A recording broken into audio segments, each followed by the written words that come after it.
Avant de plonger dans cette histoire incroyable, pensez à vous abonner à la chaîne et à activer la cloche. Ici, chaque récit a quelque chose à dire, et vous ne voudrez pas en manquer un seul.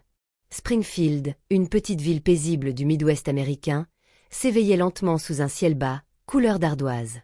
Le soleil, encore caché derrière une nappe épaisse de nuages, peinait à percer. Les pelouses fraîchement tondues dégageaient une légère odeur de terre humide, et les feuilles des érables bruissaient doucement dans la brise matinale. Dans le quartier résidentiel de Maplewoodland, les maisons étaient alignées avec symétrie, briques rouges, volets blancs, clôtures en bois peint à la main. C'était le genre d'endroit où les voisins se saluaient en promenant leurs chiens, où les enfants jouaient encore dans la rue après l'école, et où rien de vraiment grave ne semblait jamais arriver. Mais depuis une semaine, une dissonance s'était glissée dans cette harmonie. Un chien errant, à la fourrure noire et blanche, surgissait chaque matin à exactement 9 heures. Il venait s'asseoir sur le trottoir face à la maison au numéro 214 et se mettait à aboyer sans relâche. Pas un aboiement banal ou agressif, non, un cri presque douloureux, rauque, répétitif, insistant, comme si l'animal appelait à l'aide. Les habitants du quartier avaient d'abord cru à une simple réaction territoriale. Certains pensaient que le chien devait avoir été maltraité, d'autres plaisantaient en disant qu'ils sentaient l'odeur du facteur. Mais très vite, l'ambiance changea. Les aboiements devinrent plus intenses, presque humains dans leur détresse. Les enfants commencèrent à éviter le trottoir. Les adultes, eux, fermaient un peu plus tôt leurs volets. Le chien, quant à lui, restait inébranlable. Chaque matin, à la même heure, il fixait la même direction avec une intensité presque surnaturelle. Émilie Hartman. Émilie, jeune femme aux cheveux bruns soigneusement attachés en chignon, sortait chaque jour pour sa promenade matinale.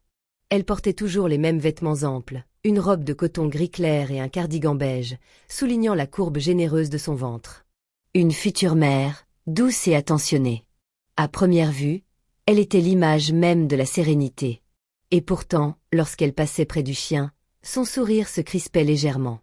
Elle posait une main sur son ventre dans un geste protecteur, presque mécanique, puis traversait la rue, évitant le regard de l'animal.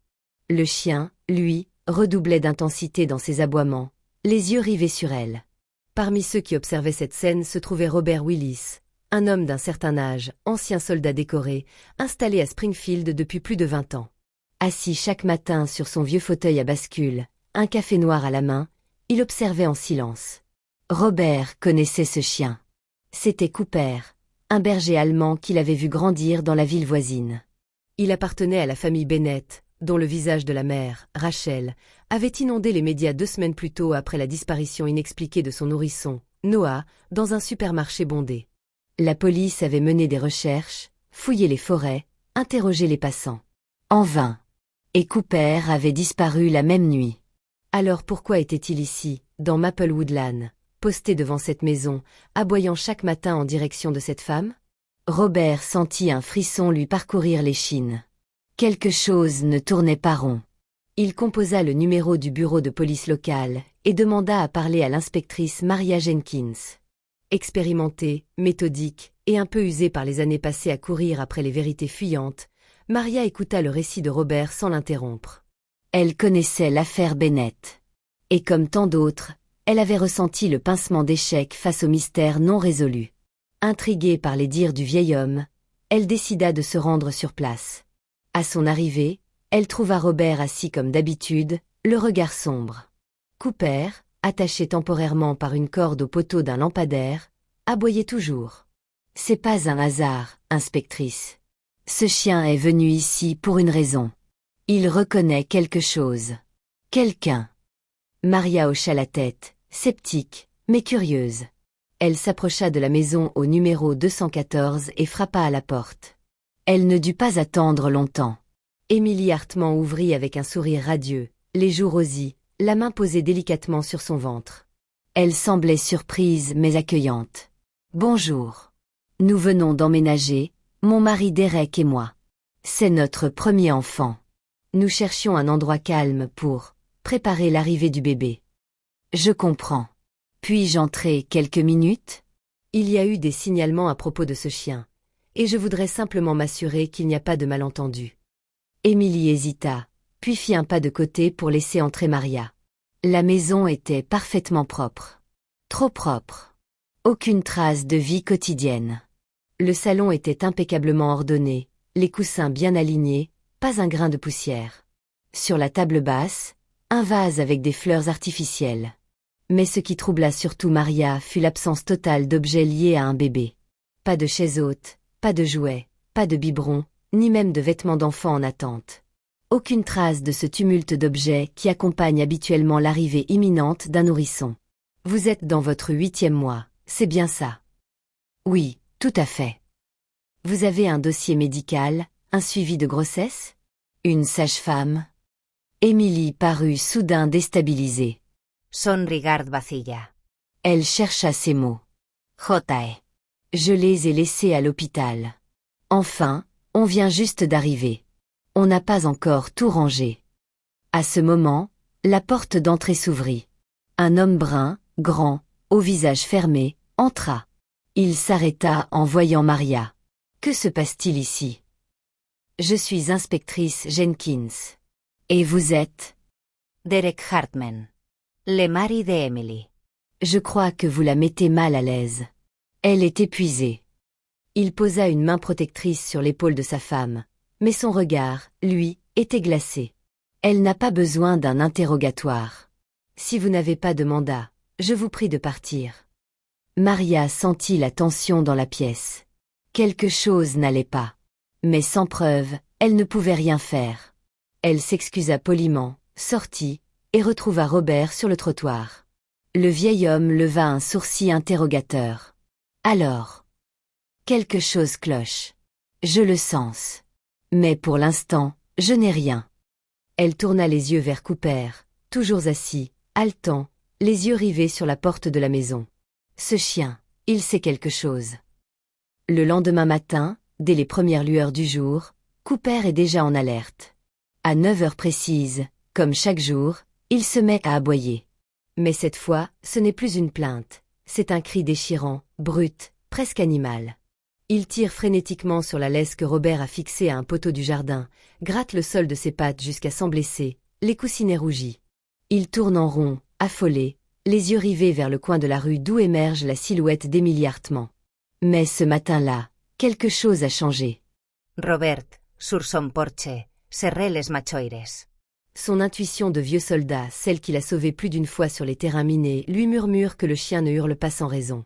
Il enfile sa veste, ajuste sa casquette d'ancien combattant, et, d'un pas décidé, commence à suivre Émilie discrètement, à distance, profitant de la couverture des haies, des clôtures et des ombres matinales.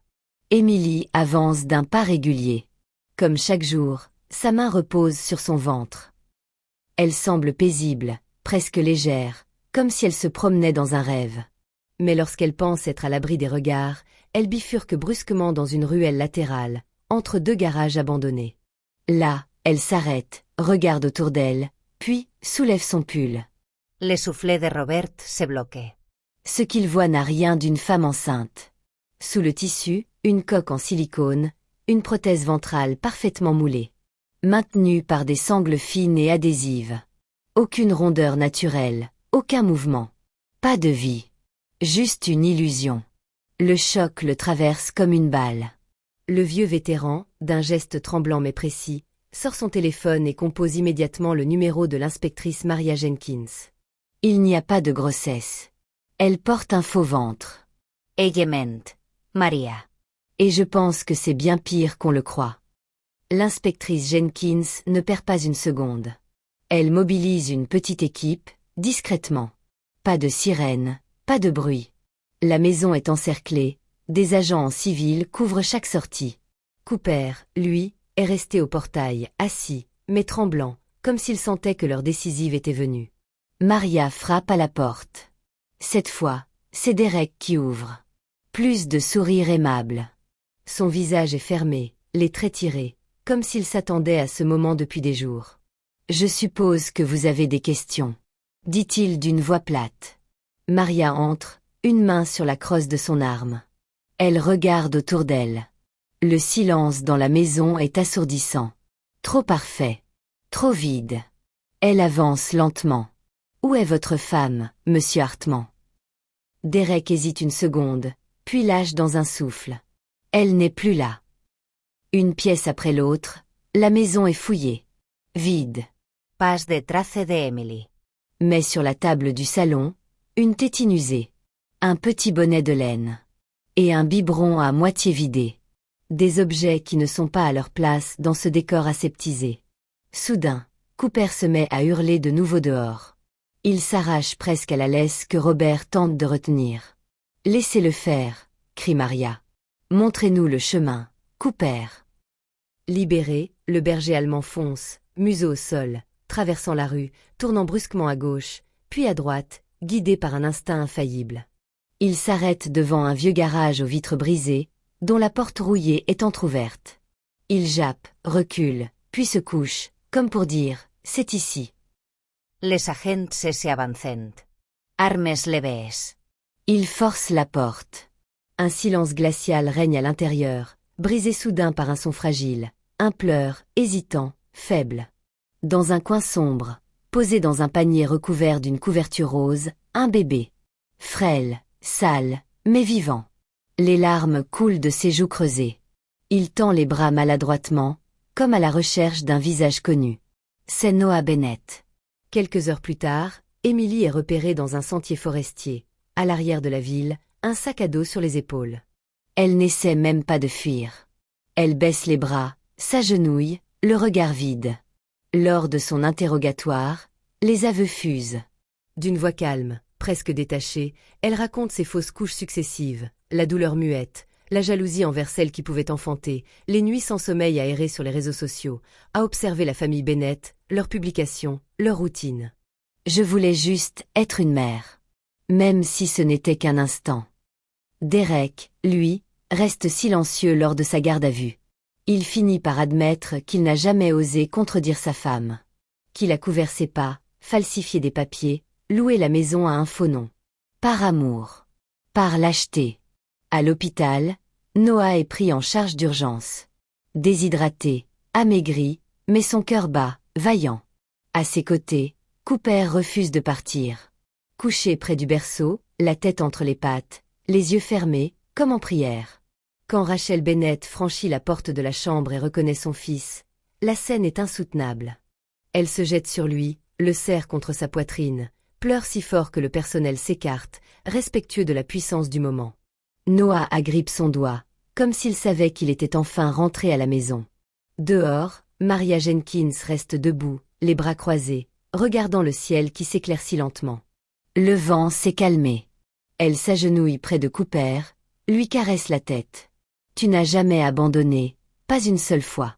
Sans toi, on ne l'aurait jamais retrouvé. Le chien pousse un soupir long, comme un soulagement.